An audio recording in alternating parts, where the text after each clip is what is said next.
Assalamualaikum warahmatullahi wabarakatuh. Selamat datang kembali di channel Kisah Seram Nusantara. Pada kesempatan kali ini, gue akan meneruskan cerita yang kemarin, cerita Santet Kerangkeng Sumo, yang ditulis oleh Mas Restu Wiraatmaja. Sebelum kalian lanjut ke ceritanya, jangan lupa subscribe channel ini dan nyalakan tombol notifikasinya, agar kalian tidak ketinggalan cerita yang lain dari channel ini.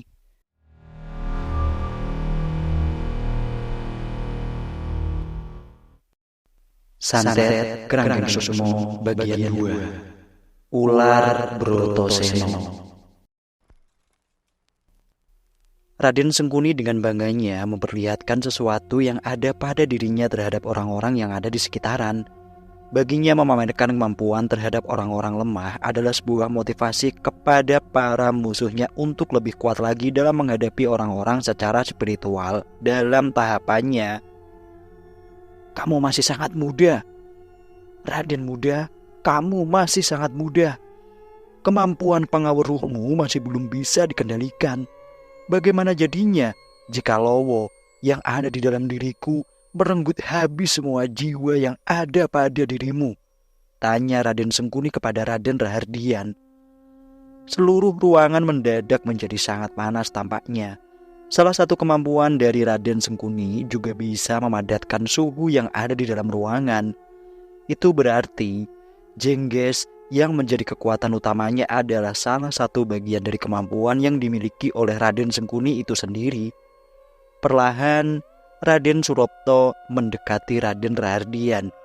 Dia lebih memilih jalan cepat untuk menyelesaikan semuanya agar Raden Artonegoro bisa dibebaskan dengan cepat. Raden Suropto membisiki sesuatu ke telinga Raden Rahardian yang berisi, "Raden muda, tidurlah sejenak. Kita akan cepat membawa babakmu pergi dari sini. Jika tidak, kemungkinan besar semua jiwamu akan disedot habis oleh siluman Lowo," ucap Raden Suropo. Setelah dirinya mengucapkan kalimat tersebut, Raden Suropto segera memukul bagian tengkuk Raden Rahardian, lalu tubuhnya ambruk. Hal ini membuat Raden Artonegoro sedikit terkejut. Dia bahkan tidak mengetahui sedikit rencana yang sedang dijalankan oleh Raden Suropto agar bisa kabur dengan cepat dan menghindari pertumpahan darah. "Apa yang kau?" ucap Raden Artonegoro. "Kang Mas Sengkuni, silahkan dimulai ritualnya. Kami tidak ingin berlama-lama di tempat ini. Rasanya kami seperti terpanggang di dalam sebuah oven," ucap Raden Suropto. Raden Sengkuni tertawa mendengar aksi penyerahan Raden Rahardian kepadanya tanpa adanya drama sedikit pun. Baginya langkah yang diambil oleh Raden Suropto sangatlah tepat, akan tetapi dia tidak menyadari akan hal yang disinyalir sebagai bagian dari rencana Raden Suropto itu sendiri. Dengan cepatnya, Raden Sengkuni segera menyeret tubuh Raden Rahardian. Ia kemudian meminta kepada yang lain untuk keluar dari ruangan agar ritual itu segera dilakukan. Raden Suropto lalu mengikuti perintah yang diarahkan oleh Raden Sengkuni. Walau terbilang sangat sulit, tetapi dirinya tidak bisa melakukan apapun kecuali memperkecil masalahan dengan segala sesuatu yang ada. Di sela-sela Raden Sengkuni akan melakukan sebuah ritual belah raga, Raden Artonegoro segera mendekati Raden Suropto. Dia ingin menanyakan apa yang sedang dilakukannya sampai-sampai harus merelakan Raden Rahardian ke tangan Raden Sengkuni. "Apa yang kau lakukan, Kang Mas? Mengapa kau membiarkan Rahardian untuk melakukan ritual tersebut? Bagaimana jika kemampuan pengaruhnya diambil? Kita semua bisa tamat," jelas Raden Artonegoro. Dengan tegasnya, Raden Suropto menjelaskan apa rencananya agar semua cepat selesai tanpa mengorbankan apa yang dimaksud oleh Raden Artonegoro, yaitu kemampuan pengaruh ruh milik Raden Rahardian. "Dengarkan aku, Arto. Aku tahu apa yang kau takutkan selama ini. Namun anakmu memiliki sesuatu yang tidak dimiliki oleh kita. Dari dalam tubuhnya terdapat sebuah seseorang petapa yang sudah hidup dalam zaman kerajaan terdahulu," jelas Raden Sengkuni. Setelah Raden Suropto menjelaskan hal tersebut, Raden Artonegoro menjadi paham mengapa pamannya ini sengaja melakukan hal tersebut kepada Raden Rahardian. Kemungkinan besar Kemampuan pengawal ruh tidak akan bisa diambil oleh Raden Sengkuni. Ini disebabkan sesuatu yang memang sudah berada di dalam tubuh Raden Sengkuni sendiri, sudah memperhitungkan hal yang tersebut. Apa jadinya jika kemampuan pengawal ruh akan diambil oleh Raden Sengkuni? Tanya Raden Artonegoro kepada Raden Surapto terkait dengan resiko yang akan terjadi jika kemampuan pengawal ruh tersebut direbut. Raden Surapto mengambil sebuah koin yang berada di dalam kantong jasnya. Dia kemudian menunjukkan kepada Raden Artonegoro terkait dengan perumpamaan dari kemampuan pengawal ruh yang akan diambil dari empu atau pemiliknya. Ibarat koin ini, kemampuan pengawal ruh sendiri memiliki sebuah penggambaran yang berbeda, jelas Raden Surapto. Dia kemudian melemparkan koin itu ke atas lalu dibiarkan terjatuh ke lantai. Terciptalah sebuah bebunyian gemberincing yang dihasilkan dari koin tersebut. Bukan hanya itu saja, koin tersebut juga memiliki dua pilihan dalam perannya. Ada dua kemungkinan jika kemampuan pengawal ruh tersebut diambil. Pertama, kemampuan tersebut akan merenggut seseorang yang bukan pengguna turunannya. Kedua, aslinya akan mengalami sakit-sakitan hingga ajal tiba, jelas Raden Surapto. Dengan begitu, ada dua kemungkinan yang mungkin saja terjadi jika kemampuan pengawal ruh tersebut jatuh kepada Raden Sengkuni. Satu, bisa saja Raden Sengkuni akan mendapatkan apa yang dia mau dan dia juga bisa memberikan resiko yang berat bagi Raden Rahardian sendiri. Kedua, dengan dilakukannya sebuah ritual belah raga, hal ini memungkinkan adanya kerentanan dalam tubuh Raden Rahardian sendiri. Jika itu terjadi, Raden Rahardian bisa saja meninggal dunia karenanya. Jika memang kemampuan pengawal ruh tersebut diambil paksa oleh seseorang yang bukan pengguna asli atau memang dia yang masih memiliki garis keturunan, maka akan berakibat fatal bagi orang-orang tersebut. Bisa saja orang tersebut akan mendapatkan tulah dengan hal yang mengerikan. Seperti yang sudah disebutkan oleh Raden Surapto, kemampuan pengawal ruh akan merenggut tubuhnya sendiri. Raden Artonegoro memahami apa yang menjadi sebuah batasan yang akan dilakukan oleh orang-orang yang memiliki kemampuan tersebut dan orang-orang yang berkeinginan untuk memiliki kemampuan tersebut. Bisa dibilang segala sesuatu memiliki risikonya tersendiri dan untuk Raden Surapto, dia sepertinya sudah memperhitungkan hal tersebut dalam-dalam. Tenanglah Arto, semua akan baik-baik saja. Jika kau ingin menang, cobalah ketahui strategi musuhmu. Namun, jangan sampai dirimu juga tidak memiliki sebuah strategi untuk bisa mendapatkan apa yang kau inginkan kembali, jelas Raden Surapto. Kini Raden Artonegoro seperti melihat seseorang yang sudah dikenalnya dulu. Raden Surapto benar-benar memiliki figur yang sama seperti Kang Waris. Dia benar-benar memberikan nasihat-nasihat serta solusi yang baik untuk segala sesuatu yang akan dihadapinya di masa yang akan datang. Selama ritual tersebut berlangsung, mereka berdua tidak bisa melakukan apapun, dikarenakan seluruh penjaga dari Raden Sengkuni benar-benar telah menjaganya hingga mereka tidak bisa melakukan apapun. Sampai akhirnya, setelah setengah jam lamanya, Raden Sengkuni keluar dari ruangan tersebut. Dia langsung menatap wajah Raden Artonegoro dengan tatapan yang tidak biasa. Anakmu memang hebat Arto, dia masih kuat. Seharusnya dia sudah mati dan tidak bisa melakukan apapun. Begitu aku renggut kemampuan pengawal ruhnya, ejek Raden Sengkuni. Raden Artonegoro hanya terdiam. Dia kemudian mempersilahkan Raden Sengkuni untuk membawa Raden Rahardian dan dipersilahkan juga untuk meninggalkan pabrik bawang. Saat dimana Raden Artonegoro buru-buru untuk masuk ke dalam ruangan, dia terkejut saat mendapati Raden Rahardian dalam keadaan yang sangat mengenaskan. Wajahnya sudah memucat dengan kedua tangan yang terikat oleh sebuah tali tambang. Kedua kakinya dibiarkan menekuk dan kepalanya dibiarkan mendongak ke bagian langit-langit ruangan. Raden Artonegoro meneteskan air matanya. Dia tidak rela jika Raden Rahardian benar-benar dalam keadaan yang tidak baik-baik saja. Namun untuk sekarang, Raden Artonegoro hanya memprioritaskan keselamatannya. Dia tahu dia yang sekarang tidak memiliki apapun. Jika dia nekat untuk memerangi Raden Sengkuni dan para sekutunya, itu sama saja bagi dirinya untuk juga yang lainnya untuk menyetorkan nyawanya kepada Raden Sengkuni dan komplotannya. Raden Artonegoro segera memotong tubuh Raden Rahardian dan membawanya keluar dari ruangan. Sedangkan Raden Surapto dirinya sudah meminta kepada Raden Sengkuni untuk mengantarkannya kembali ke tempat semula. Hal itu pun disetujui oleh Raden Sengkuni. Hanya saja ada sesuatu yang memang sudah dipikirkan oleh Raden Sengkuni terkait dengan langkah yang sedang direncanakan oleh Raden Surapto. Aku tidak tahu apa yang sedang kau rencanakan, Ular Brotoseno. Akan tetapi, jika kau bermain-main denganku, aku tidak akan tega untuk mengikat sukmamu, jelas Raden Sengkuni. Dengan bangganya, Raden Surapto menantang balik apa yang menjadi sebuah peringatan keras untuk dirinya sendiri. Silahkan Kang Mas Raden. Sebenarnya dalam hidup ini hanya ada dua macam manusia.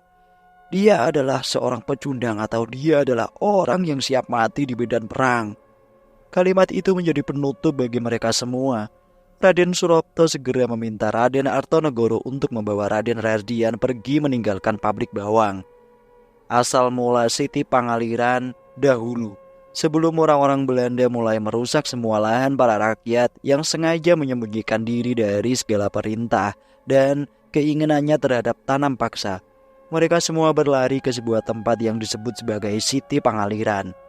Dilihat dari tempatnya, Siti Pangaliran adalah sebuah tempat biasa yang merupakan desa tempat persembunyiannya para pejuang yang ingin bertahan hidup dengan cara menjalankan kegiatan spiritual dan menyebarkan agama Islam secara menyeluruh.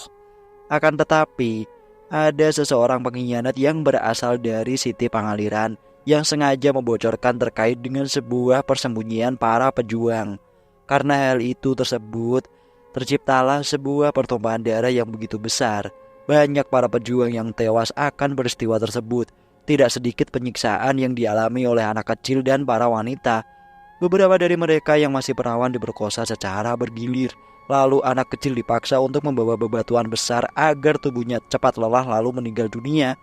Karena itulah Siti Pangaliran menjadi tempat berdarah bagi orang-orang yang terdahulu pernah berjuang untuk memperjuangkan kehidupannya. Sampai suatu ketika, ada seseorang ulama besar yang memang sedang melakukan pelarian. Beliau akhirnya mendatangi Siti Pangaliran karena sebuah perintah dari leluhurnya. Olehnya, Siti Pangaliran disulap menjadi sebuah lokasi yang secara tempat dan penempatannya tidak bisa diketahui oleh orang-orang yang memiliki niat jahat. Akan tetapi, langkah dari ulama tersebut ternyata diketahui oleh orang-orang Belanda. Hal ini disebabkan orang yang dulunya berkhianat hingga menyebabkan pertumpahan darah tersebut kembali memberitahu kepada orang-orang Belanda. Dalam percakapannya, salah satu petinggi Belanda tersebut menanyakan kepada seseorang pengkhianat yang diketahui bernama Benedikto. Benedikto, what is the clear the Gramu Umar? Benedikto, di manakah seorang ulama yang bernama Umar itu? Ternyata Umar yang disebut-sebut sebagai orang yang mampu menutupi Siti Pangaliran dari orang-orang yang memiliki niat jahat bernama Haji Umar. Pernyataan itu membuat Benedikto menjadi kepala besar. Dia bahkan meminta penawaran khusus kepada petinggi Belanda tersebut. Ya, for golden weight o major battle meneer. Berapa gulden yang ingin Anda bayarkan kepada saya, Tuan? Dengan wajah yang kesal, petinggi Belanda itu menyuruh kepada salah satu bawahannya untuk mengambil sebuah kantung kecil berisikan sebuah koin gulden yang menjadi mata uang khusus saat itu. Vertel di exact lokasi. Like give J. 2000 golden of all so earl jets my God start gidios of head spill. Beritahu lokasinya yang tepat. Aku berikan 2000 gulden atau jika ada kesalahan kepalamu akan menjadi taruhannya. Benedikto menyetujui itu. Ia pun kemudian memberitahu terkait dengan lokasi yang menjadi sebuah tempat persembunyian dari seorang ulama besar yang bernama Haji Umar itu. His first topet six in and plat gumam Siti Pangaliran. Dia bersembunyi di sebuah tempat yang bernama Siti Pangaliran. Tanpa berlama-lama, petinggi dari Belanda tersebut segera mengerahkan pasukannya untuk menuju ke sebuah tempat yang disebut Siti Pangaliran itu. Benedikto menjadi penghubung antara orang-orang Belanda yang menginginkan tubuh dari Haji Umar dengan tempat yang dimaksud sebagai Siti Pangaliran tersebut. Sepanjang perjalanan, mereka bernyanyi dan memeriahkan aksi sebelum penangkapan. Kali ini mereka akan menumpaskan semua orang-orang yang memang menentang segala titah yang diberikan oleh pemerintahan Belanda saat itu. Namun ternyata isu dan rumor akan kedatangan seorang pengkhianat yang bernama Benigto serta orang-orang Belanda untuk menyerang Siti Pangaliran sudah diketahui oleh Haji Umar sendiri. Dia pun menyuruh salah satu warga untuk menyamar sebagai seseorang nelayan tepat di hadapan gerbang dari Siti Pangaliran. Nanti bawa jaring ikan lengkap dengan perlengkapan lainnya. Jika ada rombongan orang-orang yang menanyakan Siti Pangaliran, belokkan arahnya, ucap Haji Umar. Warga tersebut mengangguk paham. Dia kemudian segera mengambil segala perlengkapan yang disinyalir mirip seperti seorang nelayan. Setelah membawa semua perlengkapan yang dibutuhkan, warga tersebut langsung terdiam diri tepat di hadapan sebuah gerbang sembari menunggu rombongan para pasukan Belanda yang ingin menyerang Siti Pangaliran. Sedangkan Haji Umar, dia masuk ke dalam kamarnya lalu melaksanakan sholat 2 rakaat untuk meminta dibuatkan tabir khusus yang menutupi Siti Pangaliran. Tabir yang dimaksud adalah sebuah penghalang yang nantinya membuat para rombongan dari orang-orang Belanda tidak bisa mengenali daerah yang dia tuju. Dan benar saja, 1 jam kemudian datanglah sebuah mobil khusus pengangkut para tentara Belanda dan terhenti tepat di hadapan seorang warga. Benigto yang menjadi orang pertama yang meyakini jika tempat yang disinggah ini adalah Siti Pangaliran. Tiba-tiba dia terkejut saat melihat bagian belakang dari seorang warga yang menyamar sebagai nelayan tersebut berubah menjadi lautan yang sangat luas. Para tentara Belanda menanyakan kepada Benigto terkait kevalitan dari tempat atau lokasi yang disebut Siti Pangaliran. Benigto pun menanyakan hal ini kepada seorang warga yang sedang memegangi jaring dengan kepala yang menunduk ke arah bawah. "Di manakah Siti Pangaliran berada?" tanya Benigto. "Siti Pangaliran? Di sini tidak ada sebuah desa yang bernama Siti Pangaliran, Tuan." "Tidak, aku yakin tempat ini dulunya Siti Pangaliran. Bagaimana mungkin tempat ini berubah drastis menjadi sebuah lautan yang luas?" Benigto hanya memegangi kepalanya saat itu. Dia tidak bisa berkata apa-apa selain mempertanyakan tempat yang baru saja dia singgahi. Dalam kepalanya, Benigto memuat berbagai pertanyaan yang menurutnya cukup aneh untuk dipertanyakan. Bagaimana bisa sebuah daerah yang dulunya adalah pedesaan kini berubah drastis menjadi sebuah lautan yang luas? Siapakah orang-orang yang membuat tabir dan menutupi pandanganku ini? Sekali lagi, Benigto meyakinkan kepada warga tersebut. Namun, tidak ada hasil yang benar-benar menyajikan jika tempat itu adalah sebuah desa yang bernama Siti Pangaliran. Setelah memikirkan berbagai macam hal, Benigto dan para tentara Belanda pun kembali lagi dengan penuh penyesalan. Sedangkan warga tersebut, dia hanya bisa menunggu di sana sampai berbunyinya suara adzan asar. Dan setelah azan asar berbunyi, tempat yang ada di belakangnya kini berubah kembali menjadi sebuah desa yang bernama Siti Pangaliran. Begitulah kira-kira terkait dengan sebuah desa keramat yang disebut Siti Pangaliran. Nasib yang tragis pun akhirnya menimpa kepada Benigto.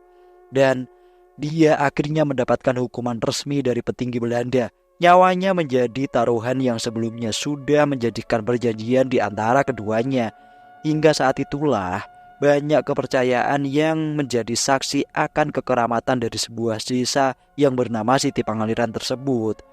Untuk siapa saja yang memang memiliki niat jahat dan hati yang kotor ketika ingin memasuki desa ini, maka yang akan dia dapatkan adalah hanya sebuah lautan luas yang tidak berujung tanpa adanya sebuah desa yang membatasinya.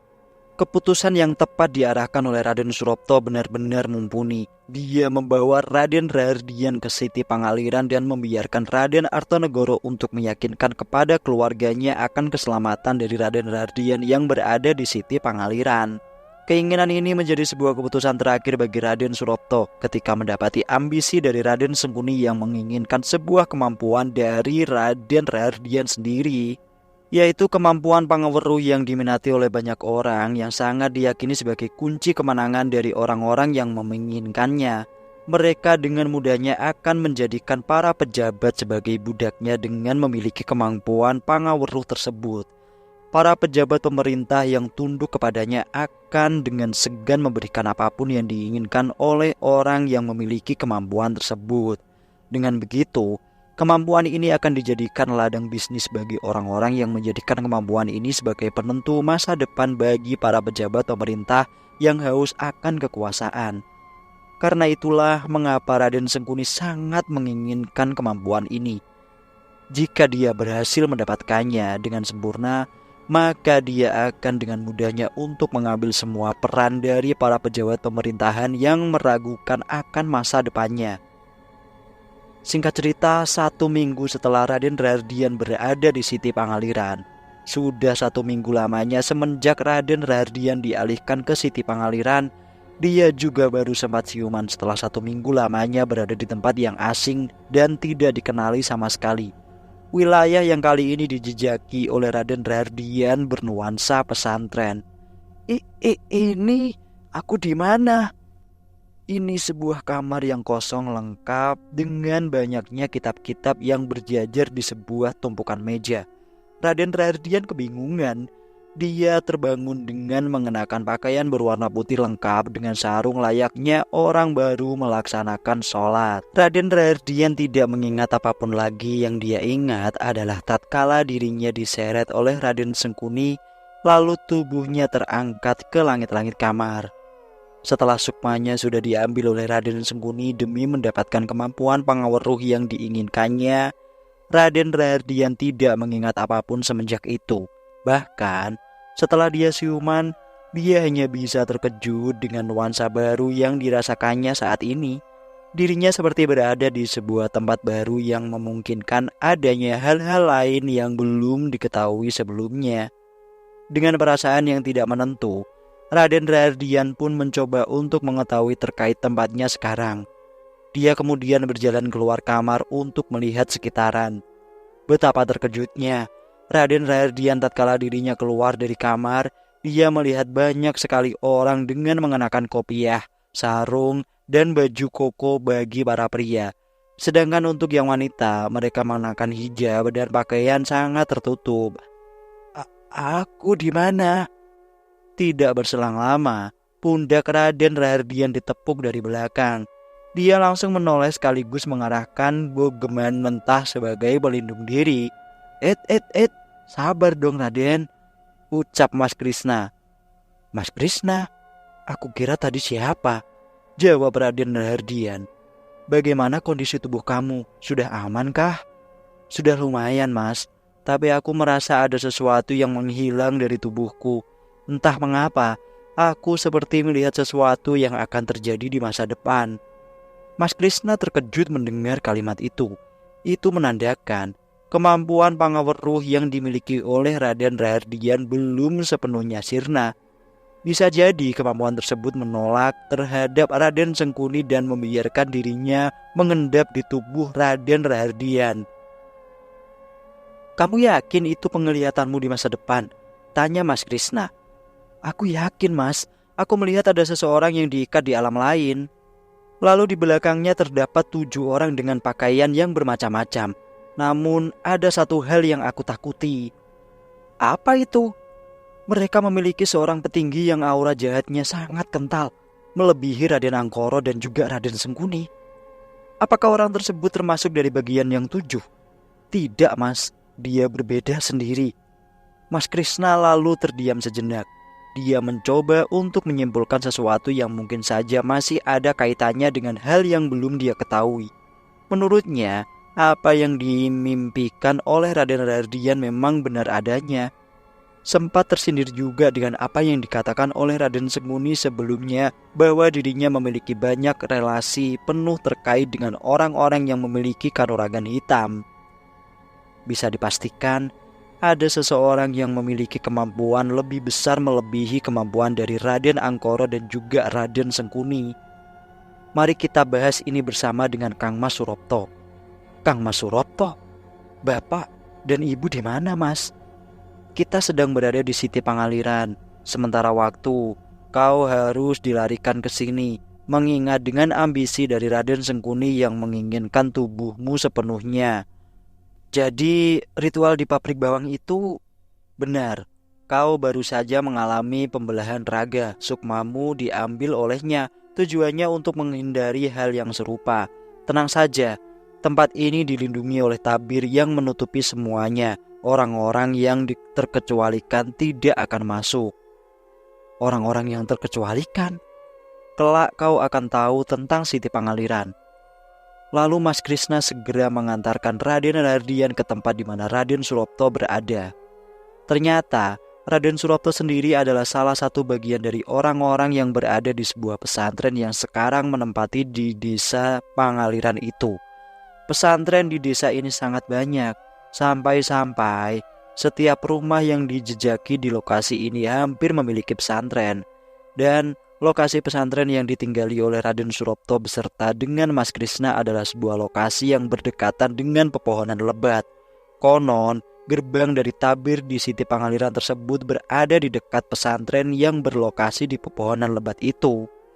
Jika gerbang gaib tersebut bocor atau terbuka, niscaya akan banyak demit yang menyerang pesantren.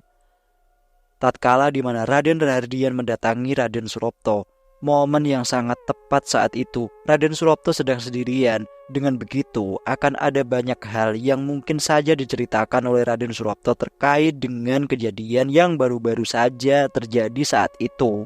Kang Mas Surapto, Raden muda kita sudah siuman, ucap Mas Krishna. Weh, Raden muda, bagaimana dengan tubuhmu? Merasa lebih membaikkah? Tanya Raden Surapto. Lumayan Kang Mas Raden.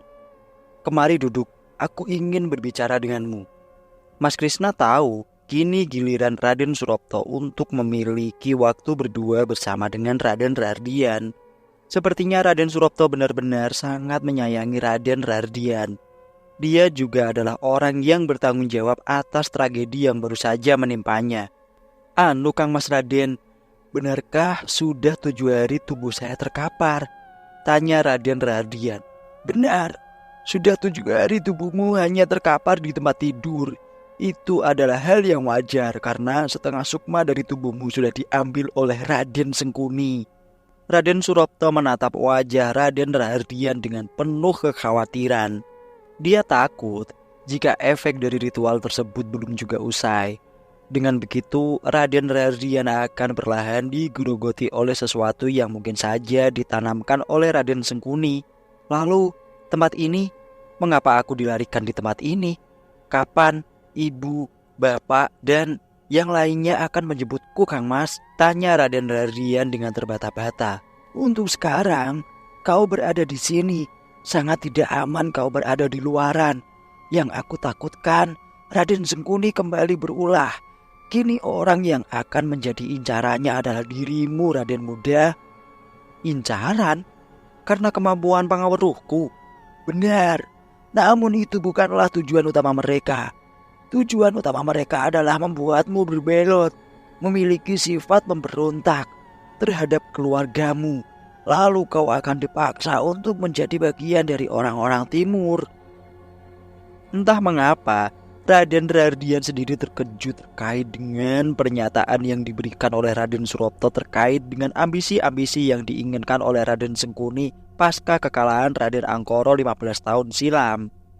Sebenarnya, mengapa Raden Sengkuni menginginkan Raden Hardian untuk ikut serta dalam hal semacam itu dan menginginkannya berbelot dari keluarga Ningrat? Apakah peran dari Raden Hardian sendiri sangatlah penting? Lalu, mengapa mereka mengambil kemampuan pangaweruh? Jika mereka ingin menjadikanku berpihak kepadanya, mengapa mereka tidak menyanderaku? Tanya Raden Hardian. Raden Surapto tersenyum.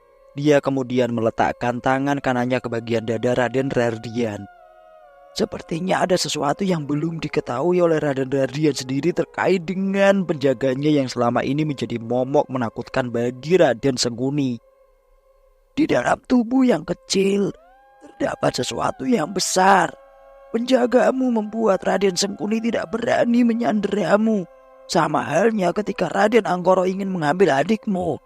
Dia tidak mampu. Maka dari itulah mereka mengambil sesuatu yang kau miliki secara bertahap. Apa yang baru saja dikatakan oleh Raden Surapto benar adanya. Memang Raden Sengkuni mengincar tubuh dari Raden Hardian.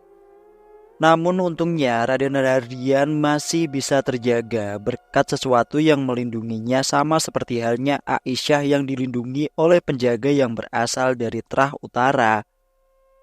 Karena itulah aku meminta izin kepada bapakmu untuk membawa tubuhmu ke Siti Pangaliran, sehingga kau masih memiliki waktu untuk membuat tubuhmu kembali normal, ucap Raden Surapto.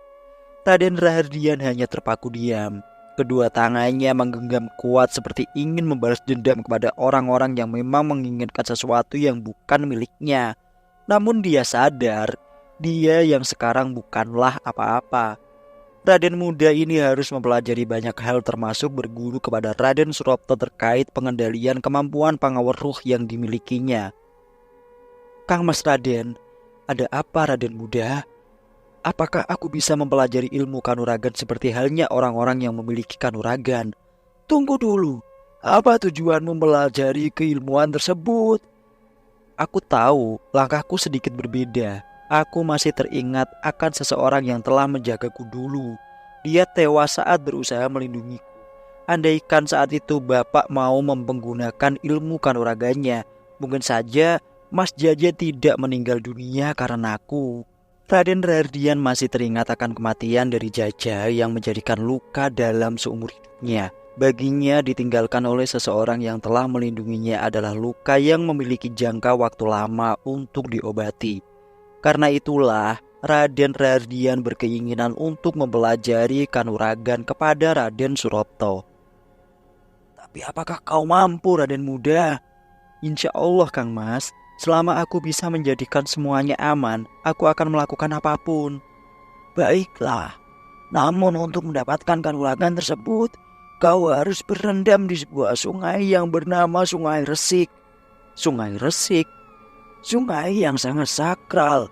Orang-orang yang memiliki keturunan darah Jawa dilarang untuk berendam di sungai tersebut. Namun, jika kau mampu, kau akan mendapatkan sebuah kanuragan yang mampu menaklukkan demit yang berada di sungai tersebut. Di Siti Pangaliran terdapat sungai yang konon katanya memiliki sebuah pantangan aneh. Konon, orang-orang yang memiliki darah Jawa, mereka tidak boleh berendam di sungai tersebut. Karena itulah sungai ini disebut Sungai Resik. Sungai yang bersih dari orang-orang Jawa. Untuk alasannya tersendiri, sungai tersebut dihuni oleh sosok demit berbentuk kuda dengan kepala manusia. Orang-orang di Siti Pangaliran menyebutnya sebagai demit Kalajaran. Penunggu Sungai Resik ini adalah demit Kalajaran. Demit yang memiliki tubuh seekor kuda dan berkepala manusia.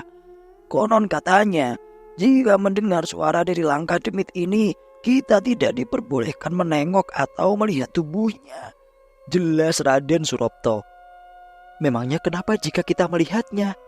Kita akan mati dengan tubuh terdiam terpaku seperti membatu. Raden Rahardian terkejut mendengar penjelasan tersebut. Raden bahkan baru mengetahui terkait dengan kisah demit penunggu sungai yang sering digadang-gadang sebagai tempat mencari kanuragan. Pantas saja banyak orang yang menghindari hal tersebut karena penunggu dari sungai itu sendiri termasuk bagian demit yang sudah menempati Siti Pangaliran jauh sebelum seseorang ulama yang bernama Haji Umar menempati tempat tersebut. Namun jangan khawatir Raden muda, aku yakin dengan kemampuan dan tekadmu yang kuat, kau akan mendapatkan apa yang kau inginkan. Kamu hanya perlu untuk bersabar untuk mendapatkan apa yang kau inginkan. Jelas Raden Surapto. Raden Rahardian memahami apa yang baru dikatakan oleh Raden Surapto. Menurutnya, pangkal utama dari segala keinginan adalah kesabaran. Dengan memiliki sifat tersebut, kita akan dengan mudahnya mendapatkan apa yang kita inginkan. Peran dari Raden Surapto sendiri di pesantren itu adalah sebagai pengajar. Dia yang sudah sejak dulu mendalami keilmuan agama menjadikannya sebagai orang yang mengetahui terkait dengan jalan hidup yang dipilihnya. 15 tahun bukanlah waktu yang sebentar bagi Raden Surapto untuk mempersiapkan semuanya. Dia sudah menjadikan Siti Pangaliran sebagai tempat pelariannya dan juga sebagai pusat pembelajaran bagi Raden muda untuk kedepannya. Bagi Raden Surapto, Siti Pangaliran adalah sebuah tempat yang sangat aman. Bahkan untuk seorang macam Raden Sengkuni dan juga Raden Angkoro sendiri, mereka berdua tidak akan bisa menembus tabir yang ada di pesantren di sekitaran Siti Pangaliran, karena disinyalir semuanya tertutupi oleh gerbang gaib yang sulit untuk ditembus. Sementara itu, Raden Sengkuni merasa jika tubuhnya ada yang tidak beres. Dia merasa masih kurang dengan apa yang dia inginkan. Baginya, untuk menyempurnakan setengah tubuhnya yang sudah dia korbankan kepada Raden Angkoro sangatlah mahal dan tidak ternilai. Karena itulah dia menginginkan sesuatu yang lebih dari kehidupan Raden Angkoro yang sudah dia bangkitkan kembali demi ambisinya yang akan segera terbentuk jika kemampuan Pangaweruh tersebut sudah jatuh kepadanya. Kali ini Raden Sengkuni menuju ke ruangan Raden Angkoro. Dengan mudahnya dia meminta kepada Raden Angkoro untuk melakukan sesuatu terhadap apa yang dia inginkan. "Angkoro," ucap Raden Sengkuni. "Siap Kang Raden, ada apa? Apa yang perlu aku lakukan?" "Bagus Angkoro, kau sudah mengetahui siapa tuanmu saat ini." Raden Sengkuni meninggikan nada bicaranya. Baginya menjadi Raden Angkoro sebagai bawahannya adalah sebuah keajaiban yang sangat langka. Bahkan dengan menjadikannya sebagai budak, kini Raden Sengkuni telah menyadari akan kedidayaannya. "Saat ini, aku membutuhkan kemampuan Pangaweruh jagat ini. Jagat ini dipimpin oleh beberapa orang-orang yang memiliki kanuragan hitam. Tuan kita semua, petinggi dari keluarga Ningrat berdarah Rengget, menginginkan kemampuan yang lebih. Akan tetapi aku mencoba untuk melakukan apa yang aku inginkan. Jika dengan mendapatkan Raden muda itu membuatku mampu mengalahkannya, maka petinggi Ningrat berdarah Rengget akan mampu menguasai pemerintahan di negeri ini. Kabarnya, saudara tidak seteramu itu, yakni Raden Suroto, membawa Raden muda ke Siti Pangaliran. Aku penasaran dengan tempat yang konon disebut-sebut sebagai tabir terbesar di jagat ini. Bahkan petinggi dari Belanda saja tidak bisa menemukan tempat yang ditutupi oleh gerbang gaib tersebut. Siti Pangaliran, sebuah tempat rahasia bagi orang-orang Ningrat terdahulu yang melarikan diri dari kejaran Belanda. Raden Angkoro langsung mengingat akan tempat tersebut. Dulu saat di mana dirinya ingin melakukan ritual ngipri ketek, dirinya mengetahui tempat itu karena sebagai tempat dari pelarian saudara tirinya, yakni Raden Suroto. Kini tempat tersebut adalah tempat keinginan yang diinginkan oleh Raden Sengkuni untuk bisa mendapatkan apa yang dia inginkan, yaitu kemampuan Pangaweruh milik Raden muda. Akan tetapi, untuk membobol tempat tersebut, kita membutuhkan seorang dari sana agar bisa bekerja sama. Apakah kau bisa tahu siapa orang yang mampu menjadikannya sebagai orang suruhannya nanti? Raden Angkoro tersenyum.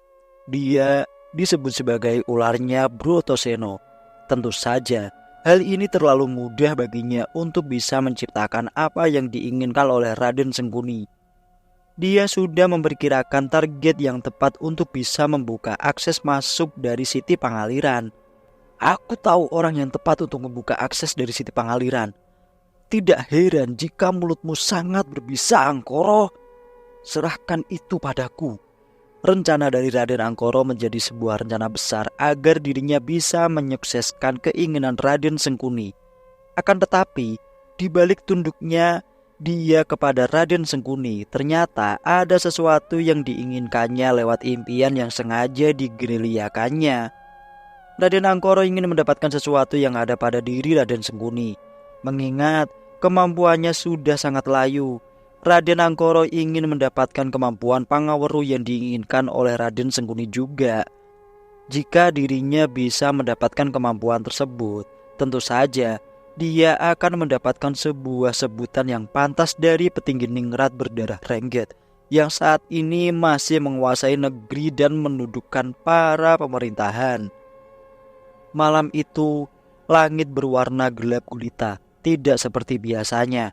Cahaya bintang dan bulan redup total. Suara bising dari burung gagak terus menghantui daerah di sekitaran sisi desa Pangaliran.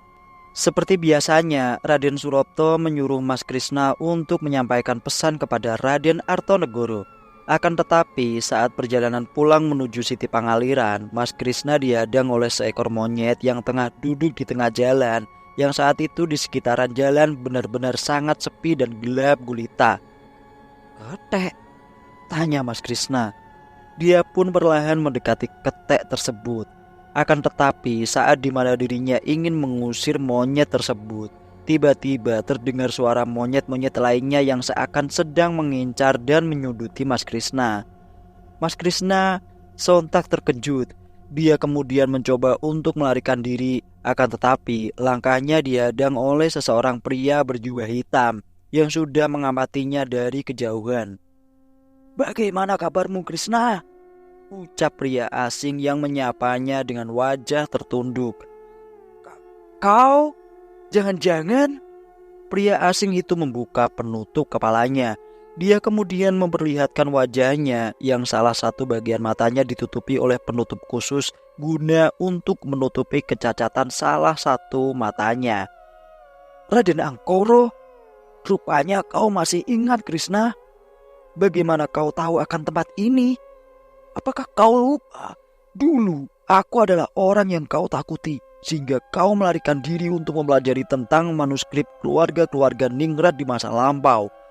Dan kini kau lepas tangan, seolah-olah kau tidak lagi takut kepadaku." Raden Angkoro sengaja menggertak Mas Krishna agar dirinya takut akan apa yang menjadi langkah terakhirnya dan berusaha membuatnya tertunduk agar bisa menuruti apa yang diinginkannya. Namun ternyata Mas Krishna tidak memerlukan hal tersebut. Dia bahkan berani tertawa di hadapan Raden Angkoro dengan nyalinya yang sangat besar. "Bukankah waktu sangat berputar dengan cepat, Angkoro? Sial, kau menertawaiku karena aku yang sekarang lebih lemah. Dulu aku memang takut akan ritual nyipri ketekmu.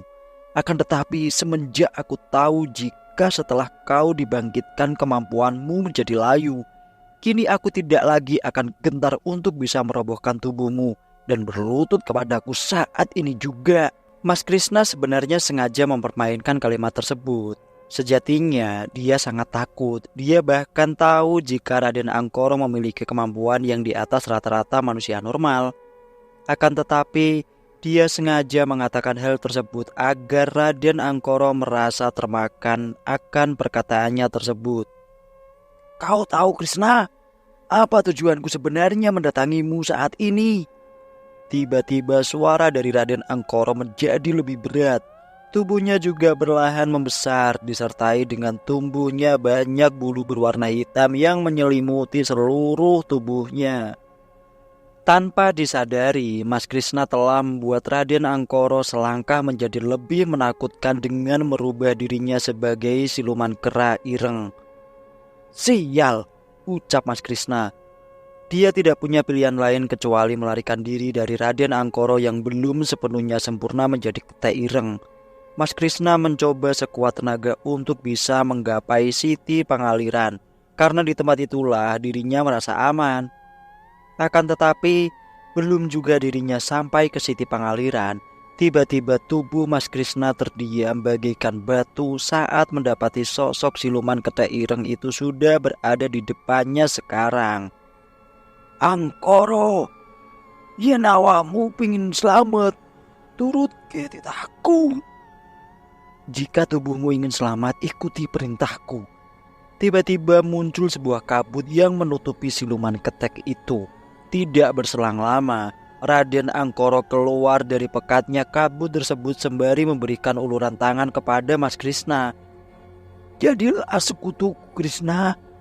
Bukankah akses Siti Pangaliran dengan begitu hidupmu akan selamat dan kau akan terhindar dari kematianmu saat ini?" Bersambung. Terima kasih sudah mendengarkan cerita ini. Jangan lupa subscribe channel ini dan nyalakan tombol notifikasinya agar kalian bisa mendengarkan kelanjutan cerita ini dan juga cerita-cerita yang lain dari channel ini. Sekian dari saya, sampai jumpa di lain kesempatan. Assalamualaikum warahmatullahi wabarakatuh. Tetap sehat, salam misteri.